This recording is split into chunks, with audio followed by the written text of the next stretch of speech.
Përshëndetje dhe mirë se vini të nderuar teleshikues, unë ju përshëndes të gjithëve këtu nga edicioni informativ i lajmeve në Antena Televizion.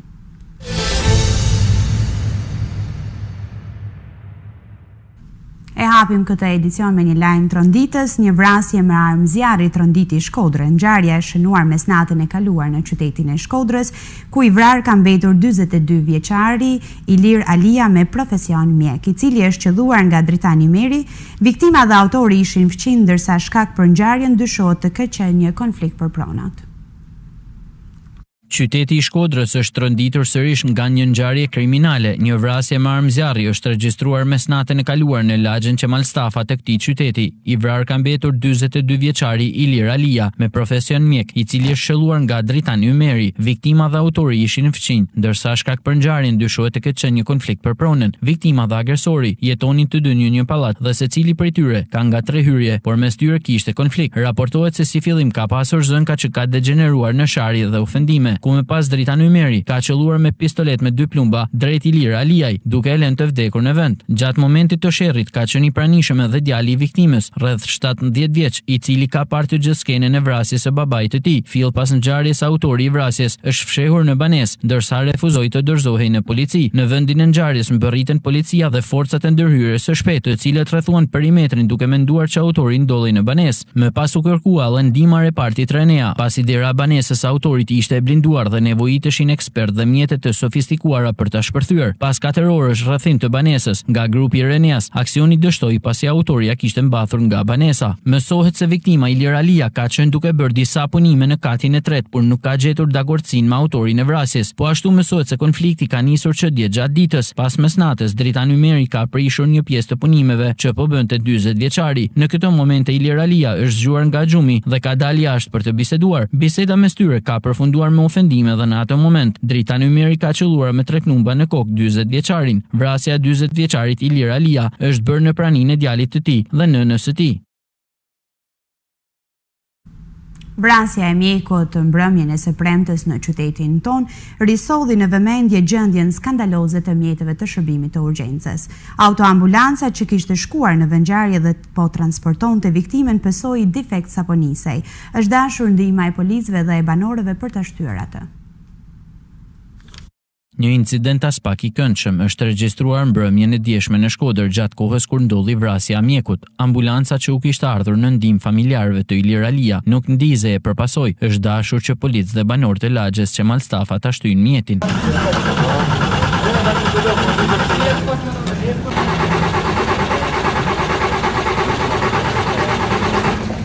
Vrasja e mjekut mbrëmjen e së premtes në Shkodër risolli në vëmendje gjendjen skandaloze të mjeteve të shërbimit të urgjencës. Autoambulanca që kishte shkuar në vendin e ngjarjes dhe po transportonte viktimen pësoi defekt sapo nisej. Trupi i pajeti mjekut do të transportohej në drejtim të morgut të spitalit të Shkodrës për ekspertizën mjekoligjore.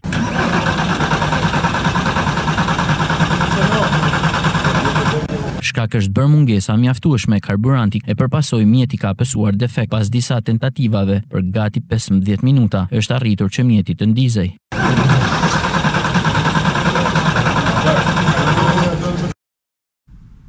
Dy persona që po lëviznin me biçikletë u plagosen si pasojë e përplasjes me një makinë. Ngjarja ndodhi paraditën e së dielës në lagjen Iliria të qytetit të Shkodrës. Përpasoi drejtuesi i biçikletës Zogu 71 vjeç ndodhet në gjendje të rëndë për jetën. Një tjetër aksident ka ndodhur këtë të shtunën në hyrje të Shkodrës, ku janë përfshirë një makinë dhe një biçikletë. Ngjarja ndodhi rreth orës 10 në lagjen Iliria përballë me rrugën e Kalas. Një automjet tip Benz ngjyrë zezë me targa sh 5933E ka përplasur 2 persona që po lëviznin me biçikletë. Makina i ka përplasur 2 personat në fjalë fuqimisht duke i hedhur disa metra tutje. Siç raportohet, ata janë Zogu 71 vjeç, i cili po ngiste biçikletën dhe ndodhet në gjendje kritike, ndërsa personi që ndodhej edhe ky në biçikletë Det Dedushi ndodhet jashtë rrezikut. Në vendin e ngjarjes mbërriti ambulanca dhe policia. Të plagosurit të transportuan më njëherë në spital. Grupi hetimor mbërriti aty, ku nisi punën për zbardhjen e rrethanave të aksidentit. Shkak dyshohet të jetë bërë pa kujdesia e drejtuesit të biçikletës, si dhe dalja jashtë kontrollit e mjetit nga shpejtësia të normave që solli këtë aksident. 920 bim kanabis sativa janë zgjësuar në luginën e qershis në shosh të Dukagjinit. I pranishëm në këtë operacion ishte dhe drejtori i përgjithshëm i policisë së shtetit Haki Çako. Operacioni do të vijojë deri në rikontrollimin e plotë të territorit të vendit.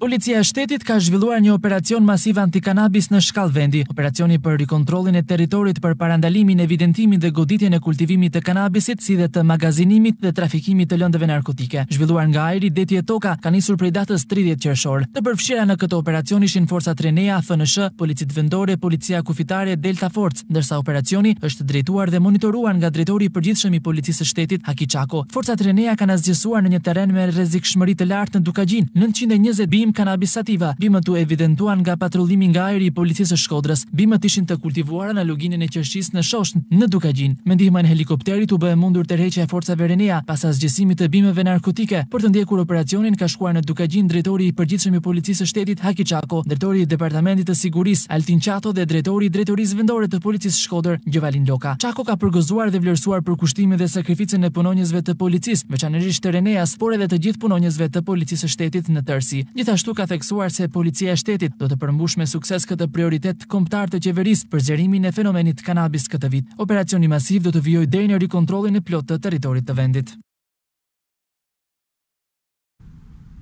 Policia e Pukës në bashkëpunim me forcat e ndërhyrjes së shpejtë kanë zhvilluar një operacion anti-kanabis në zonën e Gjegjanit. Gjatë kontrollit në një banesë, policia ka gjetur dhe sekuestruar rreth 170 kg lëndë narkotike kanabis sativa. Gjithashtu në banesë janë gjetur edhe 46 kallep tritoli me peshë 37 kg. Finalizohet me sukses operacioni policor antidrogi koduar Bibaj. Shërbimet e policisë të Komisariatit të Policisë Puk pas informacioneve të grëmbulluara në rrugë operative se në lagjën Bibaj të fshatit Dom të njësisë administrative Gjegjan, se në një banesë të pabanuar mund të kishte një sasi të konsiderueshme lëndë narkotike. Kanë ushtruar kontrollë më njëhershëm në këtë banesë, ku rezultoi se në banesën e vëllezërve PK, të cilët nuk banojnë më në këtë banesë as në këtë fshat, gjatë kontrollit nga shërbimet e policisë, u gjetën dhe u sekuestruan rreth 170 kg lëndë narkotike në formën e boçës, e futur në 11 thas dhe në një fuqi plastike, si dhe 2 thas të mbushur me 46 kallep tritol, 800 gram secili, me peshë totale rreth 37 kg tritol. Lënda narkotike dhe lënda eksplozive u sekuestruan në cilësinë e provës materiale. Specialistët e sektorit për narkotiket në Drejtorinë Vendore të Policisë Shkodër, në vijim të veprimeve të para, kanë bërë shpallje në kërkim të 4 vëllezërve, si pronar të ligjshëm të banesës. Në bashkëpunim me prokurorin, po vijon puna për zbardhjen dhe dokumentimin e plotë të kësaj ngjarjeje, identifikimin dhe kapin e autorëve, si dhe për të vërtetuar implikimin ose jo të pronarëve të banesës, të shpallur tashmë në kërkim nga ana e policisë.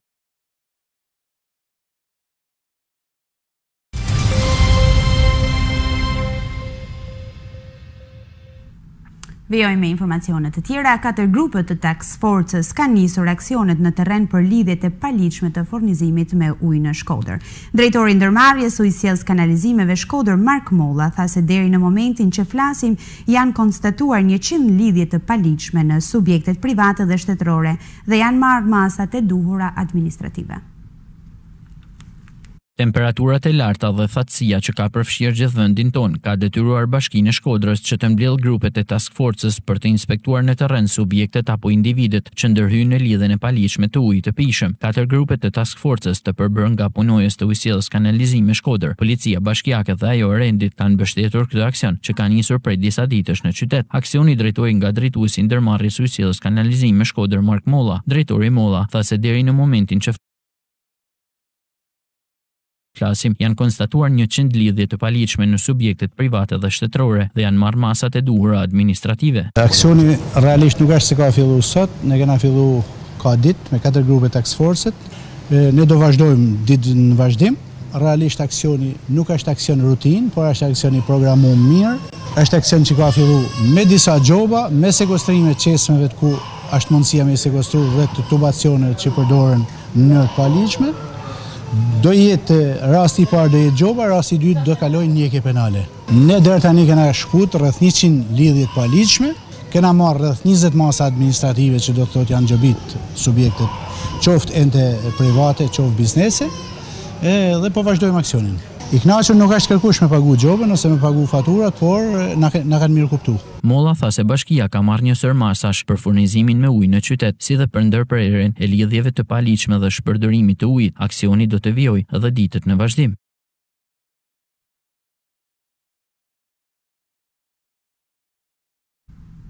Temperaturat e larta kanë shkaktuar thatësira në liçenin e Fierzës. Niveli i ujit vetëm javën e kaluar ka rënë më shumë se 40 centim në ditë.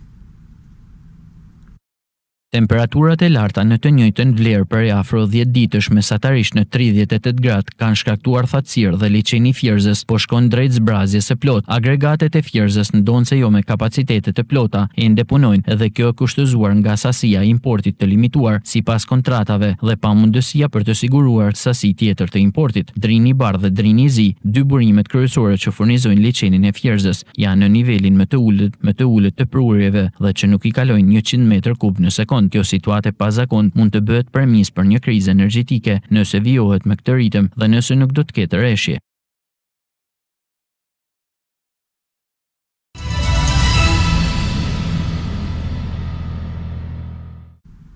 Astrid Patozi ka njoftuar një dalje për mediat në orën 18 ish nënkryetari i Partisë Demokratike, pritet që nga ky komunikim për mediat nga Selia Blu të shpall zyrtarisht kandidaturën e tij për kryetar të Partisë Demokratike. Patozi është një nga figurat më të rëndësishme të Partisë Demokratike dhe pritet të bëhet pjesë e garës krahas Lulzim Bashës dhe Eduard Selamit. Partia Demokratike është në një ullëkryq pas humbjes katastrofike në zgjedhjet e 25 qershorit. Zërat kundër kryetarit Basha dhe që kërkojnë ndërheqjen e tij janë shtuar prej ditësh. Ky i fundit ka ngrirë çdo funksion të tij në krye të Partisë Demokratike deri në momentin e mbajtjes së zgjedhjeve me datën 24 korrik.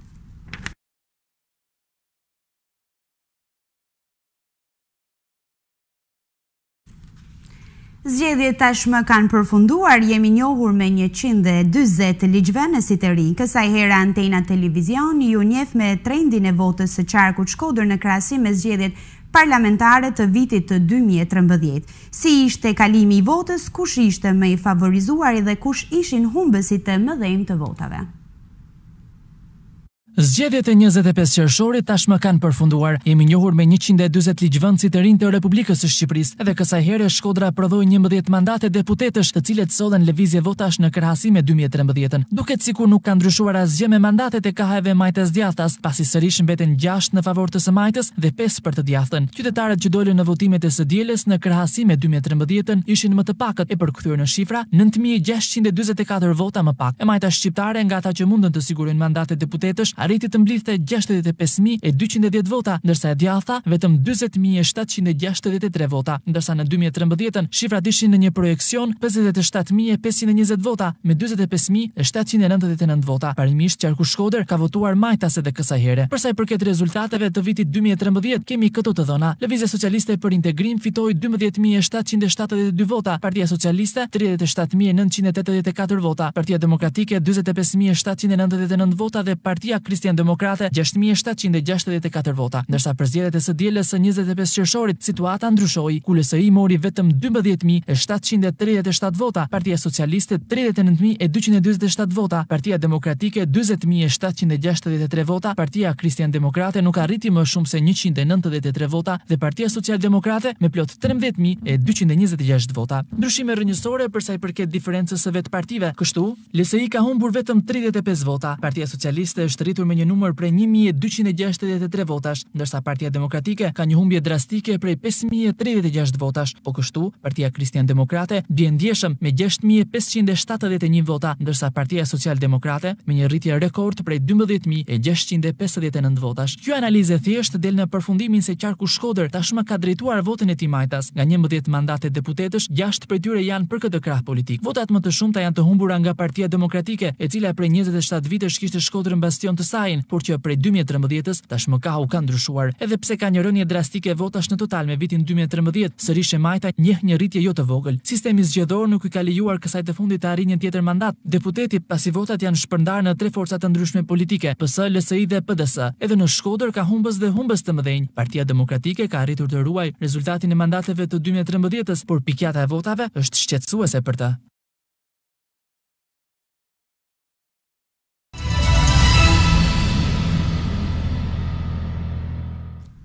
Vjoj me lajme nga ekonomia, si pas Institutit të Statistikave, produkti i brendshëm bruto në tremujorin e parë të vitit 2017 vlerësohet me rritje prej 3.94% kundrejt tremujorit të parë të vitit 2016.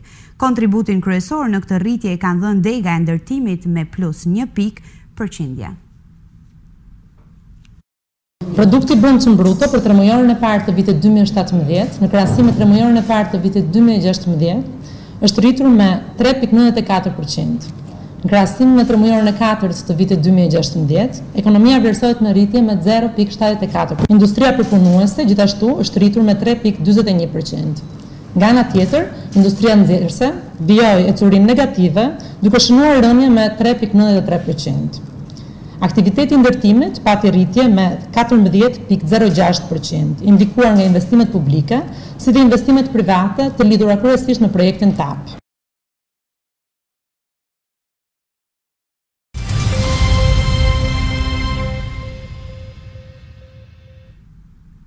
Vera është koha më e përshtatshme e shfletimit të librave dhe romaneve. Në kronikën në vazhdim ju sjellëm një gamë të gjerë të librash në formën e sugjerimit. Sezoni i plazhit tashmë ka filluar dhe shoku më i mirë i ditëve të nxehta është libri. Libri është cilësuar si shoku më i mirë i njerëzit dhe si i tillë sezonin e tij më të suksesshëm e ka padyshim në verë. Koha e plazhit dhe pushimet janë momenti i duhur për shfletimin e romaneve të reja, të cilat për fat të mirë janë me shumicë. Shkodranët dhe jo vetëm në hijen e çadrës kanë mundësi të lexojnë një gamë të madhe titujsh. Asnjëherë nuk dalin nga moda thrillerat e Dan Brown, të cilët vit pas viti vazhdojnë të jenë të suksesshëm, duke filluar nga Kodi i Da Vinci për të vazhduar me Ëngjëj dhe Djaj apo Ferri, të cilët sjellin në një dimension tjetër misterin, ashtu siç vetëm Dan Brown di ta bëj. Romanet Daniel Steele janë një tjetër hapësirë ku mund të lëvrosh shumë histori interesante. Çështje të zemrës apo një ditë në një kohë janë vetëm një pjesë e një game të madhe që autoria ka sjellë ndër vite për lexuesit. Në botimet e reja, siç duket, ka arritur të jetë i suksesshëm Çështja Caravaggio, një libër interesant spionazhi nga një autor i cilësuar si i jashtëzakonshëm për librat mbi spionazhin si Daniel Silva. Ky autor vjen për herë të dytë në Shqip pas suksesit të madh të Vajza angleze. Në libraritë e qytetit nuk mungojnë as marsiani apo për romantikët, vajzave u pëlqen e kuqja. Gama e titujve të njohur botror është mjaft e përhapur dhe akoma më shumë të kërkuar nga lexuesit vendas. Për sa u përket autorëve shqiptar, ne sugjerojmë romanin e fundit të Brunilda Zllamit, E premte pasdite, ku mund të shijoni një rrëfim të jashtëzakonshëm nga ata që vetëm autoria e re di të bëj. Ndërsa nëse akoma nuk keni lexuar librat historiko-politik të Blendi Fevziut dhe nuk dëshironi të shkëputeni nga politika, edhe në plazh atëherë perfekte do të ishin Enver Hoxha apo Ahmet Zogu. Patjetër nuk mund të lëm pa sugjeruar edhe Ben Blushin, i cili ka arritur të konsolidohet në tregun e letërsisë. Nëse akoma nuk keni lexuar Otello Arapi i Vlorës, të jetosh në ishull kryeministri apo kandidati, është momenti i duhur për ta bërë. Mundësi zgjedhje ka, mjafton dëshira dhe koha për të lexuar, sepse të lexosh do të thotë të marrësh frym dy herë në të njëjtën kohë.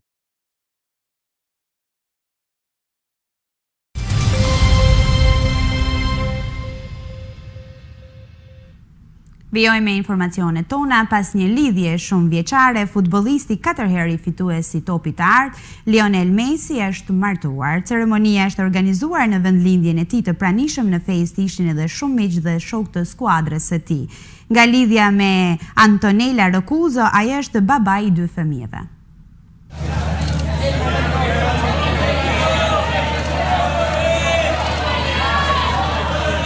Futbollisti i Barcelonës dhe Argentinës Lionel Messi ka kurorzuar lidhjen disa vjeçare përmes një dasme të organizuar në vendlindje në Rosario. Messi drejt altarit të martesës ka shkuar me Antonella Roccuzzo, të cilën e njohu edhe më pas u dashurua përpara 20 viteve. Në ceremoninë madhështore të dasmës ishin shumë të pranishëm, ku në mesin e tyre edhe futbollistë si Neymar, Luis Suarez, Cesc Fabregas, por edhe ish lojtar si Carles Puyol. Ndryshe, Messi dhe Antonella tashmë janë prindër të 2 fëmijëve, Thiago Messi dhe Matteo Messi. Lionel Messi ka fituar 4 herë Topin e Artë, duke qenë kështu një ndër futbollistët më të talentuar në historinë e futbollit. Sukseset e tij me Barcelonën janë të panumërt, ndërsa me Argentinën Messi është i predispozuar të mos jetë i suksesshëm.